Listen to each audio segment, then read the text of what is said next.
ఆలోకనం విశ్లేషణ వేదికకు స్వాగతం. రామాయణ విశేషాలు ధారావాహికలో భాగంగా ఈరోజు నేను చెప్పబోయే 16వ అంశం అప్సరసలకు ఆ పేరు ఎలా వచ్చింది. ఇది రంభ, ఊర్వశి, మేనక, తిలోత్తమ ఇలా వీళ్ళందరూ దేవతా స్త్రీలు. అయితే వీళ్ళకి అప్సరసలు అనేటువంటి పేరు ఎందుకు వచ్చింది? దీనికి సంబంధించినటువంటి విషయం మనకి రామాయణం బాలకాండలో లభిస్తుంది. కశ్యప ప్రజాపతికి 21 మంది భార్యలు ఉన్నారు. వాళ్లలో దితి, అదితి అనే పేర్లు కలిగిన వాళ్ళు కూడా ఉన్నారు. కశ్యపుడికి దితి ద్వారా కలిగినటువంటి సంతానాన్ని దైత్యులు అని, అదితి ద్వారా కలిగిన సంతానాన్ని ఆదిత్యులని అంటారు. దైత్యులు రాక్షస తెగకు, ఆదిత్యులు దేవతల తెగకు చెందినవాళ్ళు. పెనతల్లి పెదతల్లి కుమారులే కాబట్టి ఈ దైత్యులు ఆదిత్యులు ఇద్దరూ కూడా వరుసకి అన్నదమ్ములు అవుతారు. అయితే రాక్షసులు శారీరక బలంలో గొప్పవాళ్ళు, దేవతలు బుద్ధి బలంలో గొప్పవాళ్ళు. ఇలా ఉండగా రాక్షసులకి దేవతలకి ఒక ఆలోచన కలిగింది.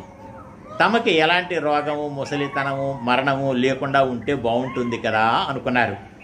అందుకు అమృతపానమే మార్గం అనుకున్నారు. అంటే అమృతాన్ని సేవించడం.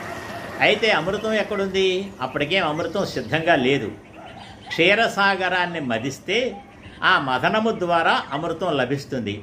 అందుకని దేవతలు రాక్షసులు ఆ క్షీరసాగరాన్ని మధించి అందులో నుంచి అమృతాన్ని పొందాలని భావించారు.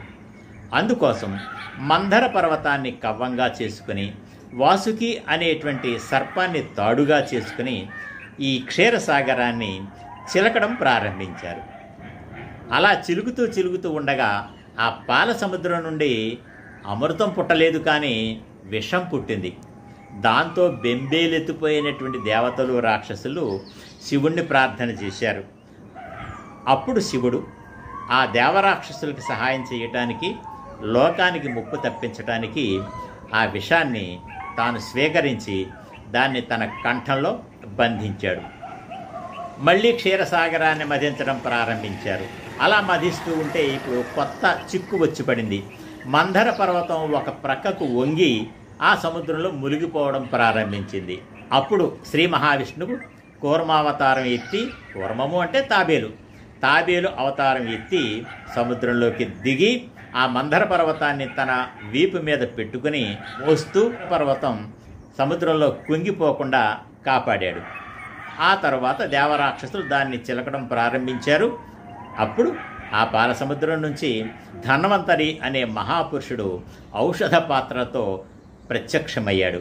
ఆ ధన్వంతరే ఆయుర్వేద వైద్యానికి అధిదేవతగా భావిస్తూ ఉంటారు. ఆ తరువాత క్షీరసాగరం నుంచి వింత కాంతి కలిగినటువంటి ఒక రసం ఉద్భవించింది.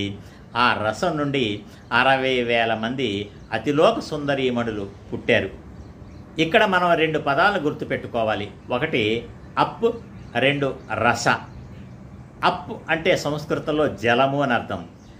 అప్సు క్షీరసాగరం యొక్క జలము నుంచి ఉద్భవించిన రసము నుంచి పుట్టారు కాబట్టి వాళ్ళని అప్సరసలు అన్నారు.